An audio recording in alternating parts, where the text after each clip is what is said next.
Defiance rising. The Vega Nebula stretched across the viewport like a luminous shroud, its swirling gases and newborn stars providing the perfect hiding place for what remained of humanity's once mighty fleet. Captain Maya Chen stood on the bridge of the ESS Defiant, her eyes fixed on the cosmic spectacle outside, while her mind calculated survival odds that grew bleaker by the day. "Status report," she said, her voice carrying the weight of command despite 3 years of continuous retreat.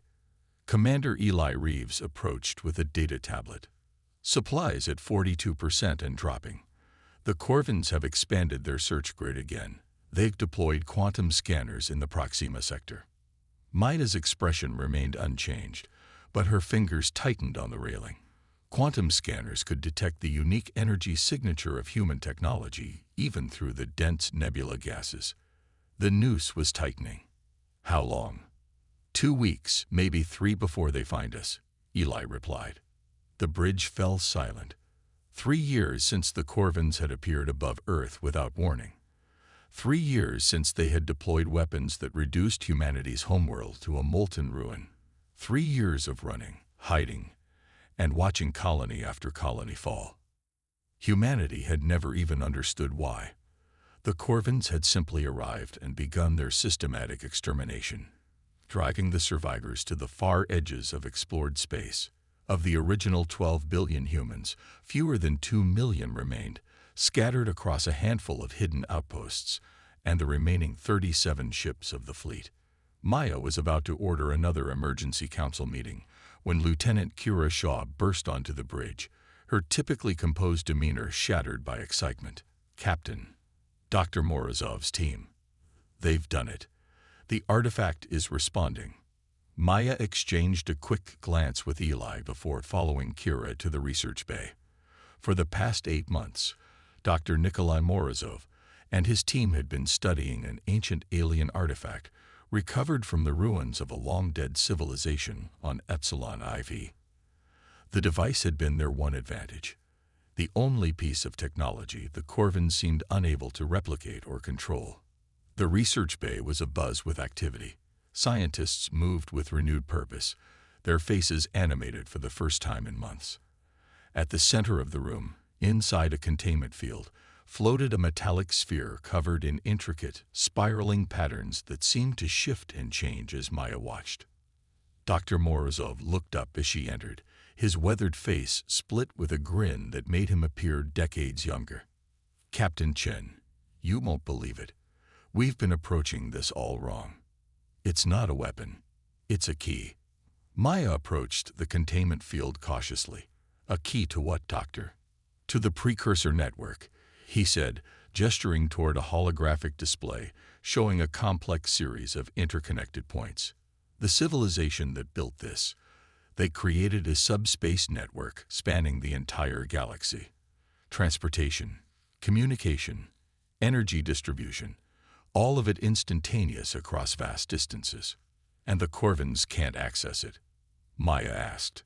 "That's just it," Morozov said, lowering his voice. "The network responds only to human neural patterns. We are biologically compatible with precursor technology in a way the Corvins aren't. That's why they've been hunting us to extinction. They're afraid of what we might become if we gain control of the network." Maya stared at the artifact, its patterns now pulsing with a soft blue light. "Can we use it?" "Theoretically, yes, but we need access to a primary node to activate the full network. And the only operational node we've identified is here." He pointed to a location on the galactic map. Maya's blood ran cold.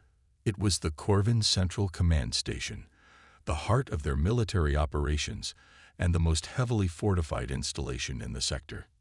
"Impossible," Eli muttered beside her.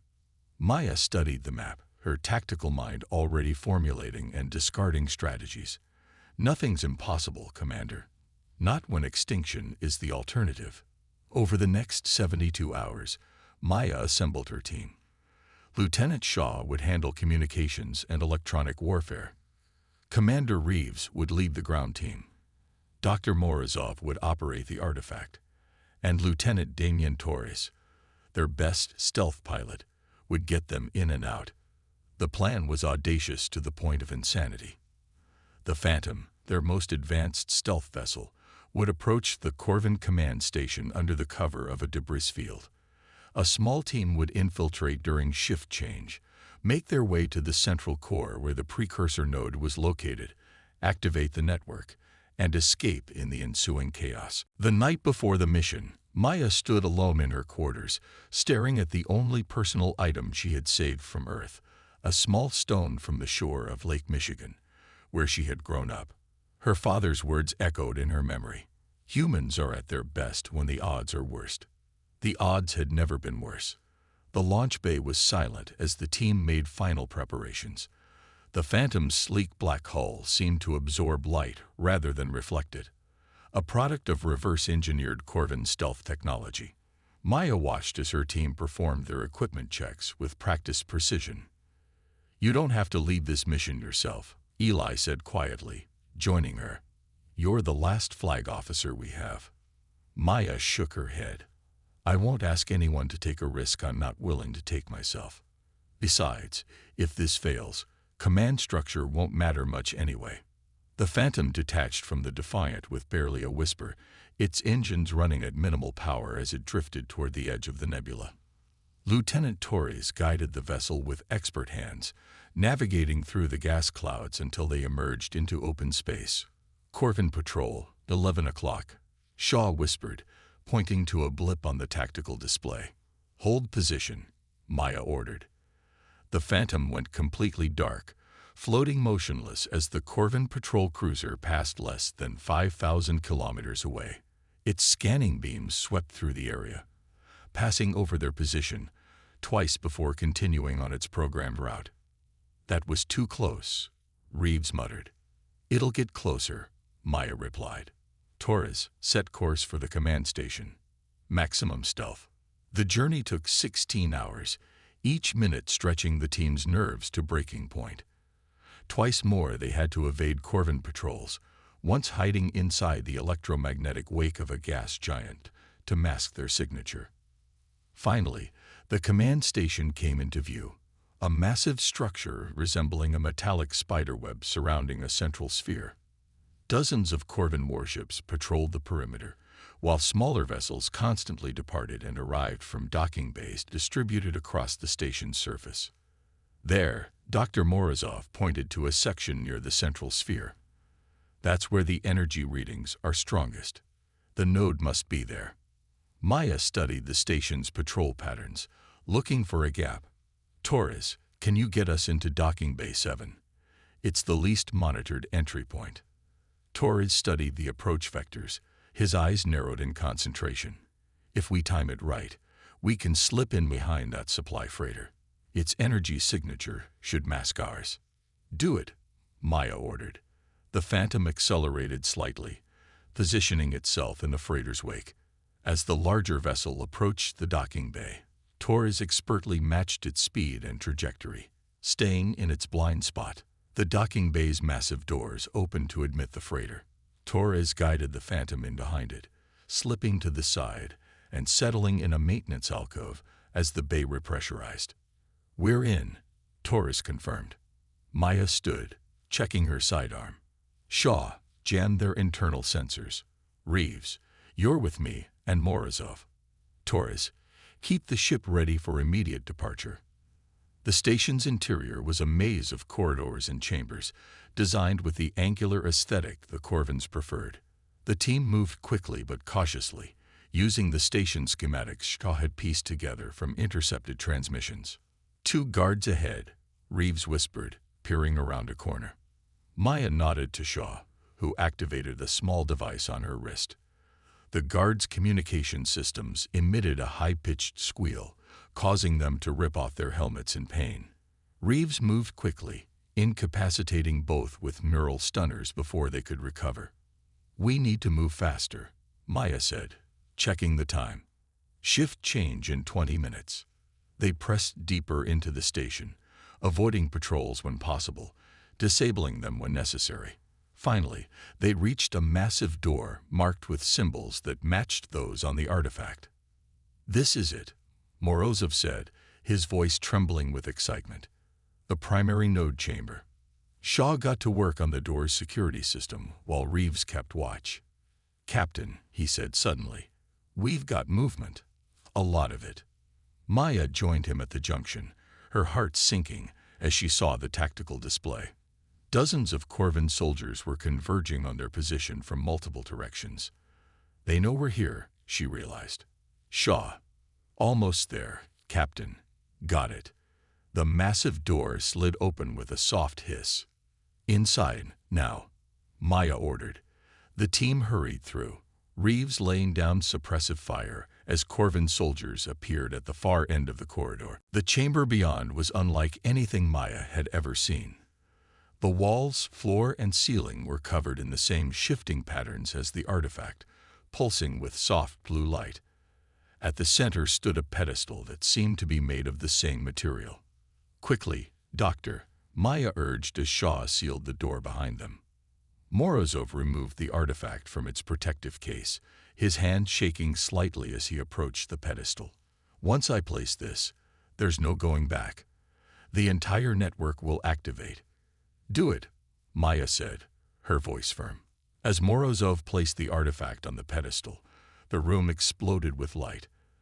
The patterns on the walls began to move more rapidly, converging toward the center where the artifact now floated a few centimeters above the pedestal. "It's working," Morozov exclaimed. A violent explosion rocked the chamber as the Corvins began cutting through the door. "We need to go," Reeves shouted over the noise. "Now." Maya stared at the artifact, mesmerized by its pulsing light. "We can't leave it." "Captain, we have to," Shaw insisted. "The process has begun. Even if they get in, they can't stop it now." Another explosion, stronger this time. The door began to glow red-hot. "Fall back to the secondary exit," Maya ordered. "Go." The team retreated through a maintenance passage as the chamber door finally gave way. Corvin soldiers pouring through. Maya fired a final volley to cover their escape, then followed her team. The station's alarm systems were blaring now, all pretense of stealth abandoned. They fought their way back toward the docking bay, using Shaw's electronic warfare capabilities to confuse the Corvin coordination systems. "Torres," Maya barked into her communicator. "Prepare for emergency extraction. Bay 7 is compromised. We're coming in hot through maintenance tube D14. "Copy that, Captain," Torres replied, his voice steady despite the chaos. As they neared the maintenance tube, a squad of Corvin elites cut off their path. Reeves took a plasma bolt to the shoulder, the impact spinning him around. Maya and Shaw dragged him into cover as Morozov returned fire. "Go," Reeves gasped, his face pale with pain. "I'll hold them here." "Not happening, Commander," Maya said firmly. "Shaw, smoke grenade. Morozov, help me with Reeves." The smoke filled the corridor, momentarily confusing the Corvin's optical sensors. The team made a desperate dash for the maintenance tube, plasma bolts sizzling through the air around them. They tumbled into the tube, sealing it behind them. Torres had positioned the Phantom directly outside, its entry ramp extended to meet the tube's exit. "Everyone aboard," Maya shouted as they emerged from the tube. "Torres, get us out of here." The Phantom's engines roared to life as the last team member crossed the threshold. The ship rocketed away from the station, immediately taking fire from defense turrets. "Evasive maneuvers," Maya ordered, strapping herself into the co-pilot's seat. "Maximum speed once we clear their defense perimeter." Torres's hands flew across the controls, the ship dancing between weapons fire. "What about the artifact? Did it work?" As if in answer, the entire station suddenly went dark, all systems shutting down simultaneously. The Corvin ships around it began drifting, their engines and weapons disabled. "It worked," Morozov said in awe. "The precursor network is coming online." Maya allowed herself a small smile as the Phantom accelerated away from the disabled Corvin forces. "Set course for the fleet. We need to prepare." "Prepare for what, Captain?" Shaw asked. Maya's eyes gleamed with fierce determination. For humanity's counterattack, the final stand has just begun. The awakening. The Phantom's return to the fleet was met with cautious celebration. As Maya briefed the gathered ship captains and colony representatives, a mixture of hope and skepticism filled the command center of the Defiant. "You're telling us this precursor network gives us control over all Corvin technology?" Admiral Hassan, leader of the Jupiter colony survivors, looked doubtful despite the evidence displayed on the tactical screens.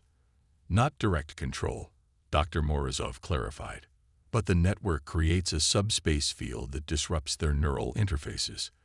Their most advanced systems are essentially useless within the field's radius, which is expanding at approximately half a light-year per hour." Maya added, "Within 2 days, it will cover the entire sector." Commander Reeves, his shoulder bandaged but refusing medical confinement, leaned forward. "This is the advantage we've been waiting for. The Corvins rely on their technological superiority. Without it, they're vulnerable." Not everyone was convinced. Captain Rodriguez of the colony ship Arcadia shook her head. "Even with their technology compromised, they still outnumber us thousands to one. This isn't enough to win the war." "It's enough to stop running," Maya replied firmly. "Enough to finally fight back." The debate continued for hours, but ultimately the decision was made. The human fleet would emerge from hiding and launch a coordinated assault on key Corvin positions while the network continued to expand. For the first time in 3 years, humanity would take the offensive. As the commanders departed to prepare their ships, Dr. Morozov approached Maya privately. "There's something I didn't mention to the others, Captain. Something I discovered in the data we retrieved from the command station." Maya raised an eyebrow. "Item like secrets, Doctor. This isn't a secret. It's a theory I needed to confirm." He activated his tablet, displaying complex genetic sequences. "The Corvins have been studying human DNA extensively. They're obsessed with understanding what makes us compatible with precursor technology." "Did they find an answer?" Morozov hesitated. "Yes and no. They discovered that humans possess a unique neural pattern, one that appears to have been deliberately engineered." Maya stared at him. "Engineered? By whom?" "By the precursors themselves. Captain, I believe the precursors knew their civilization was ending, so they seeded worlds across the galaxy with compatible species, genetic time capsules to inherit their legacy. And we're one of those species. I believe we're the only one that survived to reach the necessary level of development." Morozov looked troubled. "The Corvins discovered this decades ago, when they first encountered humans. That's why they attacked without provocation. They recognize what we are, what we could become." Maya absorbed this information slowly. "Does the artifact have other capabilities we haven't discovered?" "Almost certainly. The network is just the beginning." "Keep this between us for now," Maya decided. "The fleet has enough to process without adding existential questions to the mix." 2 days later, the human fleet emerged from the Vega Nebula.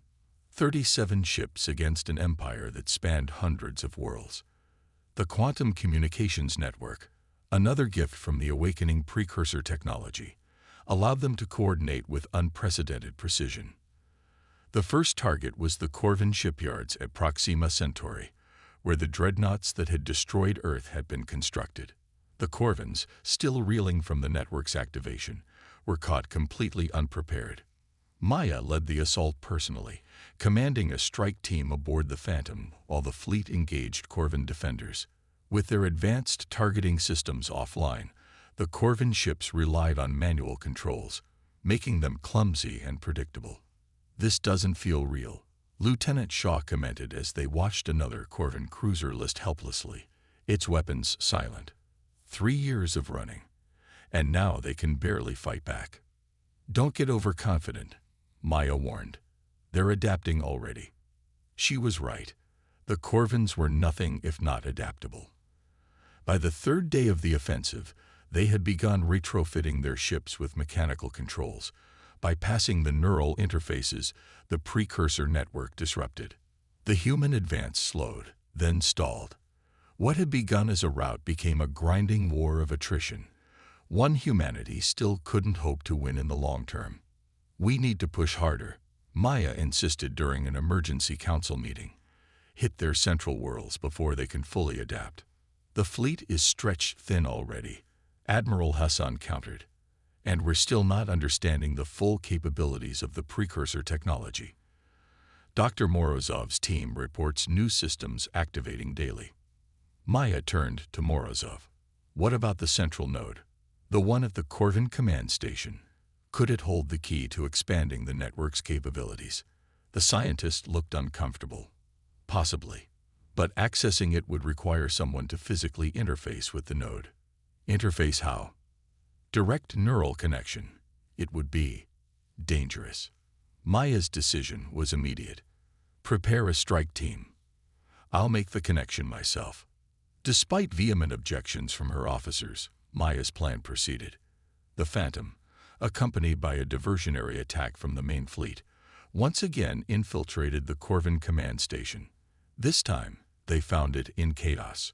Corvin scientists desperately attempting to disable or contain the active precursor node. "They've erected energy barriers around the chamber," Shaw reported as they made their way through the station. "But our precursor-derived shields should get us through." The fight to the central chamber was brutal. The Corvins had assigned their most elite warriors to guard it, equipped with primitive but effective projectile weapons that didn't rely on the compromised technology. Reeves took another hit, more serious this time. "Go," he insisted, as Shaw tried to treat his wound. "Finish this." Maya and Morozov pressed on, finally reaching the central chamber. The artifact still floated above its pedestal, surrounded by a swirling vortex of energy that bathed the room in pulsing light. "What now?" Maya asked, approaching the pedestal.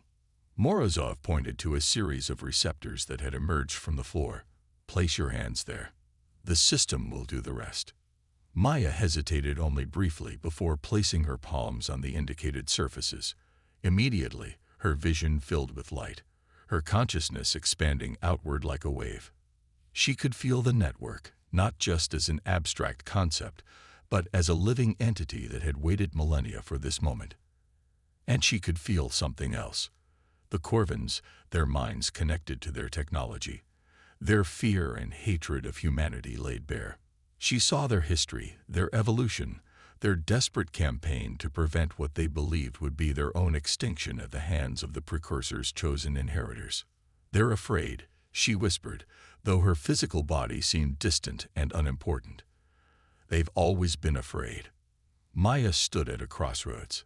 Through the network, she could disable every piece of Corvin technology permanently. She could render their weapons useless, their ships dead in space, their defenses meaningless. Humanity could have its revenge for Earth, for all the colonies destroyed, for 3 years of terror and flight. But she also saw another path. With a thought, a complex command transmitted through the network, Maya initiated a different protocol. Across Corvin space, communication systems activated, broadcasting a single message in the Corvin language. "We offer peace. We offer understanding. We offer a shared future." In the command center of the Defiant, the officers watched in confusion as Corvin ships across the sector powered down their weapons. "What's happening?" Admiral Hassan demanded.